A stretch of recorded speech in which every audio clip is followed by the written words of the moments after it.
हो, राष्ट्रवादीचे खासदार पंतप्रधान मोदीजी यांना भेटायला जात आहे आज, काय सांगता? चांगली गोष्ट आहे. पंतप्रधान हे देशाचे असतात, ते कुठल्या पक्षाचे नसतात. त्यांना भेटायला जाणं यामध्ये काही वावगं आहे असं मला वाटत नाही. मी देखील मुख्यमंत्री आहे. अनेक विरोधी पक्षाचे लोक मला भेटत असतात, त्यांची कामं सांगत असतात. त्यामुळे मला असं वाटतं की कुठल्याही वेगळ्या दृष्टीने याच्याकडे पाहण्याचं कारण नाही आहे. ते त्या ठिकाणी गेले आहेत, ही अतिशय किंवा जाणार असतील तर अतिशय चांगली गोष्ट. बिलांना समर्थन देण्याची तयारी आहे का? काही जे संभाजीनगरमध्ये येत आहे, सगळे नेते पण आंदोलनाचे नेतृत्व हे संभाजीनगरमध्ये येत आहे. 14 तारखेला तिरंगा रॅली संभाजीनगरला पूर्ण आपण स्वतः नेतृत्व करताय. असं आहे की संपूर्ण महाराष्ट्रामध्ये तिरंगा रॅली होत आहेत, देशात तिरंगा रॅली होत आहेत.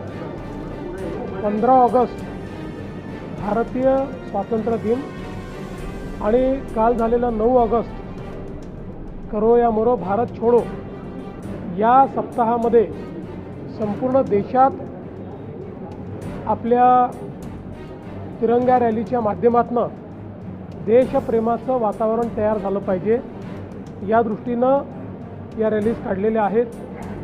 आज मुंबईच्या रॅलीमध्ये मी जाणार आहे, उद्या पुण्याच्या रॅलीत जाणार आहे आणि 14 तारखेला छत्रपती संभाजीनगरच्या रॅलीत मी जाणार आहे. गडचिरोलीचे पालकमंत्री आहात तुम्ही, तिथे 3 विद्यार्थ्यांचा खासगी आश्रमशाळेत मृत्यू झालेला आहे, चौकशी केली जाईल, गंभीर प्रकरण. सर्पदंशाने मृत्यू झालेला आहे अशी बातमी मलाही मिळालेली आहे. या संदर्भात अधिकची माहिती मी मागितलेली. आपण बोलणार आहोत.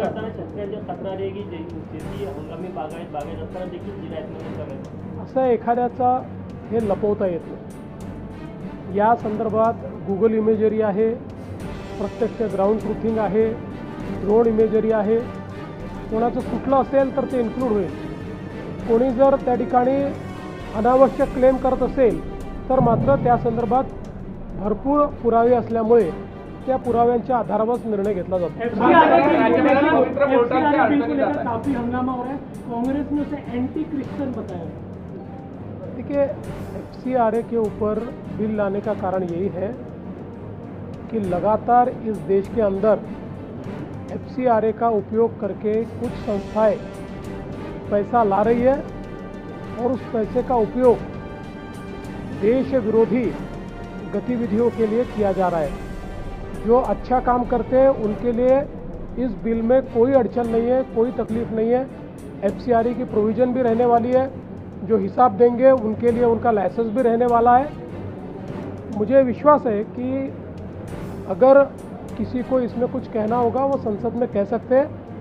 भारत सरकार रिसेप्टिव है और ये किसी एक समुदाय का इसमें विषय ही नहीं है, क्योंकि केवल क्रिश्चियन संस्थाओं के लिए FCRA नहीं है, सारी संस्थाओं के लिए FCRA ये आवश्यक है. और सारी संस्थाएं किसी भी समाज की हो, जो संस्थाएं जिनको फॉरेन से डोनेशन मिलता है उनको FCRA ये आवश्यक है.